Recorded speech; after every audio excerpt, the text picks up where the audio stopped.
اگر ہم اس کے اوپر، بلکہ میں نے آپ سے وعدہ بھی کیا تھا، وہ میری سستی ہے کہ میں آپ کے سامنے نہیں رکھ سکا، میں آپ کے سامنے بہت جلد ایک پورا کولاج رکھیں گے ہم، کہ یہ سلسلہ شروع کہاں سے ہوا، اور یہ 9 مئی، وہ کہتے ہیں نا ایک دن میں نہیں کچھ ہوتا، یہ نفرت پلتی پلتی پلتی، اور اس کو جس طرح اس زہر آلود مواد کو نرچر کیا جاتا رہا، اس کو بڑھایا جاتا رہا، اور وہ پھر ایک جگہ آ کے پھٹ گیا۔ لوگ تو کہتے ہیں نہیں جو عمران خان صاحب کی گرفتاری ہوئی تھی تو یہ ہو گیا، بھی گرفتاری ہوئی تھی at the end of the day, بالکل وہ اگر غیر قانونی تھی، جسے سپریم کورٹ نے کہا کہ ہائی کورٹ کے احاطے سے کی گئی اور غیر قانونی ہے، لیکن یہ طریقہ کار نہیں تھا۔ بہت ہی عمران خان صاحب کی پاپولیرٹی تو عروج پر تھی، ان کی جماعت اگر کسی ایک جگہ ایک گراؤنڈ میں اکٹھے ہو کر بیٹھ جاتے، دھرنا دے دیتے ایک جگہ گراؤنڈ کے اندر، F9 پارک کے اندر دے دیتے، اور پوری میڈیا ان کو کور کرتا، سب کچھ ہوتا، یا جو بھی کچھ ہوتا، لوگ دیکھتے کہ نہیں عمران خان کے لیے لوگ کتنے باہر نکلے۔ یہ جو پرتشدد واقعات ہوئے، اس نے میرے خیال میں کیا، اس نے تو کمر ہی توڑ دی پاکستان تحریک انصاف کی بحیثیت جماعت۔ اور اب آج ہم یہاں کھڑے ہیں کہ حماد اظہر صاحب کے والد صاحب کو گرفتار کر لیا جاتا ہے۔ میں اس لیے بات کہتا ہوں، مجھے کیوں تکلیف ہوتی ہے کہ یار at the end of the day ہم سب پاکستانی ہیں، سب محب وطن ہیں، اور میں کسی کی محب الوطنی پہ سوال نہیں اٹھا سکتا، نہ ہی میں اس کے اوپر کسی کو ججمنٹ پاس کر سکتا ہوں۔ ہاں، بزرگ ہیں، آپ کے بھی بزرگ ہوں گے جو دیکھ رہے ہیں، میرے بھی بزرگ ہیں، تو بندے کو تکلیف ضرور ہوتی ہے یار کہ اس ایج کے اندر ان کو کیوں کوئی گرفتار کرے، یا کیا گرفتاری عمل میں اگر لائی گئی ہے، اگر کچھ ہے تو ان کے ساتھ نرمی برتی جائے، یار وہ بزرگ شخصیت ہے۔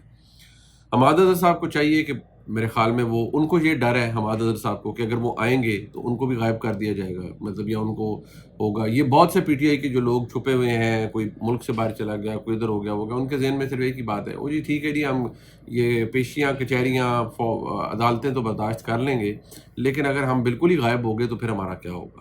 یہ بہت سے لوگ اس طرح بات کرتے ہیں، اور حماد اظہر صاحب کا بھی ایک یہی کنسرن ہے۔ لیکن میری صرف ایک بنیادی سوال ان سے یہ ہے کہ یار آپ لوگ اتنے پڑھے لکھے لوگ ہیں، آپ لوگ کہاں تھے؟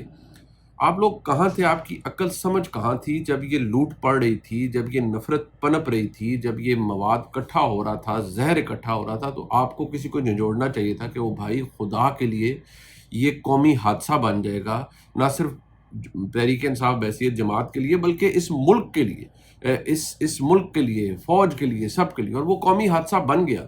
اب آج آپ دیکھیے ہم کہاں کھڑے ہیں۔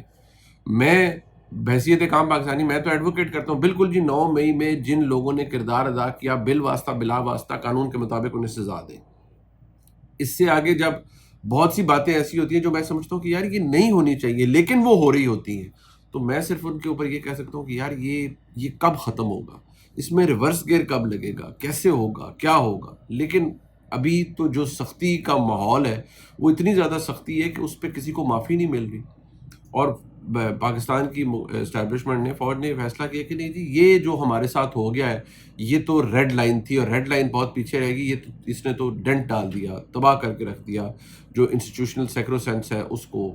یہ تو چیف کے خلاف میوٹنی ہونے لگی تھی، یہ تو ریاست پر چڑھ دوڑے تھے، اور یہ تو پتہ نہیں کیا ہو جانا تھا۔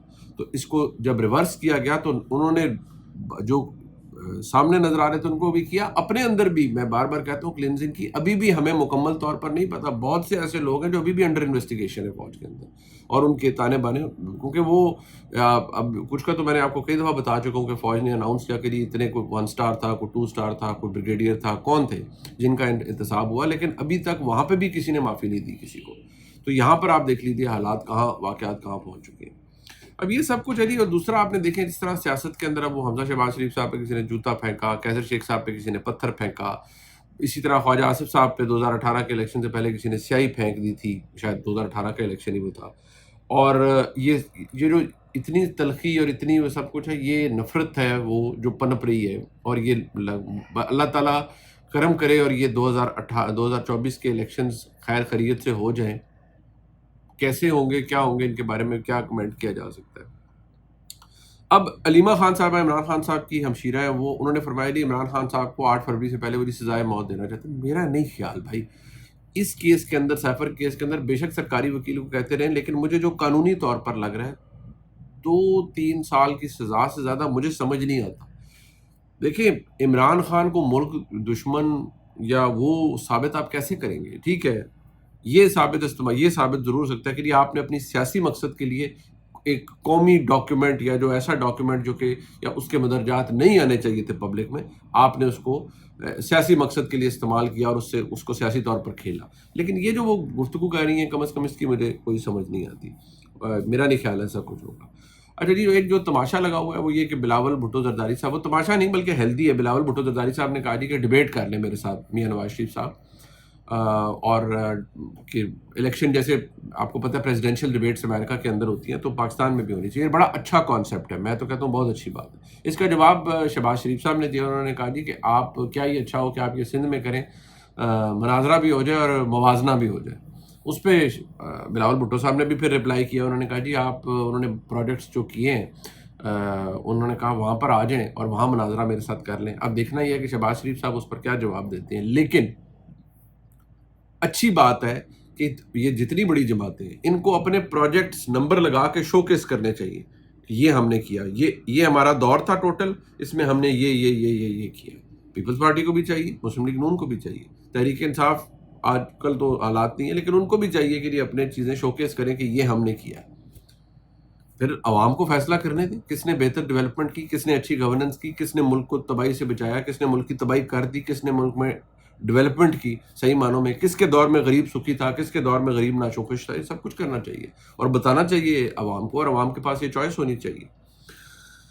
آخر میری ایک چیز، میں باقی تو آپ سے شام میں ملاقات انشاءاللہ دوبارہ ہوگی. ایک وہ جو راحت فتح علی خان صاحب کا وہ ویڈیو آئی، بڑی افسوسناک تھی. اب وہ کہہ رہے ہیں جی، اور اب وہ ایک بہت بڑے سٹار ہیں، بہت بڑے. ان کو آج کل وہ بیچارے کسی چکر میں پھنسے ہوئے ہیں. ان کو کسی نے رگڑا بھی دیا ہوا ہے کہ جی انہوں نے ارب روپے سے زیادہ کمائی کی اور ٹیکس نہیں دیا. اچھا، بھارت کے اندر ہم حالانکہ ہاسٹائل کنٹری ہے لیکن وہاں پر یہ جتنے بڑے میگا سٹارز ہیں کروڑوں روپے جتنا کماتے ہیں اور اتنا ہی ان پہ ٹیکس بھی لگتا ہے اور ٹھیک ٹھاک لگتا ہے. اور پھر ان کو انعامات دیے جاتے ہیں کہ جی ہم نے اتنا ٹیکس دیا، اتنا ٹیکس دیا. کوئی بچ نہیں سکتا پیسے سے. پیسہ کمایا تو ٹیکس دینا پڑے گا. پاکستان میں بھی سختی بہت زیادہ اب ہو چکی ہے. راحت فتح علی خان صاحب پر پہلے یہ آیا ہے جی کہ آپ نے منی لانڈرنگ بھی کی، سب کچھ کیا، فلان نہیں کیا. اب وہ FBI انکوائری شریک کر رہے ہیں. جو ٹیکس بنتا ہے ان کو دینا چاہیے، اگر بہت زیادہ ہے تو قسطیں کروا کے دیں لیکن دینا چاہیے. اب یہ جو تھپڑ والا کام ہے، انہوں نے اپنے وہ ملازم کو مار رہے ہیں، فلان کر رہے ہیں، اور وہ بوتل کا کوئی ذکر ہو رہا ہے جی. وہ بعد میں وضاحت آ گئی، اور وہ وضاحت کے اندر کیا ہے وہ وضاحت آپ سن سکتے ہیں، اس کو میں کیا یہاں پر دہراؤں. وہ کہہ رہی تھی کوئی دم کی ہوئی بوتل تھی. اب بات یہ ہے کہ میں نے کچھ اور بھی ایسے سوشل میڈیا پہ ویڈیوز دیکھے جس میں لگ رہا تھا کہ شاید راحت فتح علی خان صاحب کوئی نارمل نہیں لگ رہے تھے، انڈر انفلوئنس لگ رہے تھے، جیسے کسی بندے نے ڈرنک کیا ہوتا ہے، الکوہول لیا ہوتا ہے. اب یہ ٹھیک ہے، میں اس کے اوپر، میں ان چیزوں کے اوپر میں کوئی کمنٹ یا ججمنٹ پاس نہیں کر سکتا. یہ اللہ جانے بندہ جانے جی، ان کی اپنا فیل ہے. ہاں، یہ نہیں، مذہب اسلام میں تو یہ الاؤڈ نہیں ہے اور یہ گناہ ہے. نہیں، کسی بھی مسلمان کو شراب نہیں پی جا سکتی اور نہ ہی اس کی کوئی گنجائش ہے. ایک بات ضرور ہے کہ جو وہ عمل کر رہے ہیں، مارنے، تھپڑ مارنے کا، یہ کرنے کا، اب وہ پتہ نہیں اس وقت نشے میں ہیں، نارمل ہیں، کس بات پہ کر رہے ہیں. لیکن کسی پر بھی اس طرح لڑائی کا مطلب مار کٹائی کرنا اور کسی غریب آدمی پہ کرنا، چاہے وہ آپ کا شاگرد ہے، چاہے وہ آپ کا ملازم ہے، آپ کو اس کا کام نہیں پسند، آپ اسے تنخواہ دیں اور بولے بھائی آپ گھر جائیں، آپ میرے ساتھ کام نہیں کر سکتے. بس یہ جو مارنے پیٹنے والا کام ہوتا ہے نا، کہ مارنے لگ پڑنا، یہ کرنا، یا تو کوئی ایسا ہو کسی نے چلی یہ گما دیا، وہ گما دیا، فلان کر دیا، چوری کر لیا، تو بھائی ٹھیک ہے آپ اسے پولیس میں دے دیں، طریقہ کار ہے. خود مارنے پیٹنے والا کام میں سمجھتا ہوں اس کی کوئی گنجائش نہیں ہے. باقی اب اس کے اندر بیسکلی تھا کیا نہیں تھا، یہ تو اب راحت فتح علی خان صاحب جانے اور ان کا وہ ملازم یا شاگرد جو بھی جانے. لیکن یہ نہایت افسوسناک، اور میں تو یہ کہوں گا یہ نہیں، مطلب اس کی کوئی گنجائش نہیں ہے. پہلے بھی ایسے واقعات ہوئے ہیں جہاں ڈومیسٹک ہیلپ کے نام پر جو معصوم بچوں کے ساتھ کیا گیا ہے، وہ بھی نہیں ہونا چاہیے، کسی ایڈلٹ کے ساتھ بھی نہیں ہونا چاہیے. آپ کو کسی کا کام نہیں پسند، کوئی اگر آپ کے گھر ملازم ہے، آپ کا ساتھ اسسٹ کر رہا ہے، آپ اس کا کام نہیں پسند، اس کا حق ادا کرے. اور جب اللہ کا آپ پہ اتنا فضل ہو، آپ اس کا حق ادا کریں اور اسے بولے بھائی آپ میرے ساتھ کام نہیں کر سکتے، میں آپ کے کام سے خوش نہیں ہوں، بس بات ختم.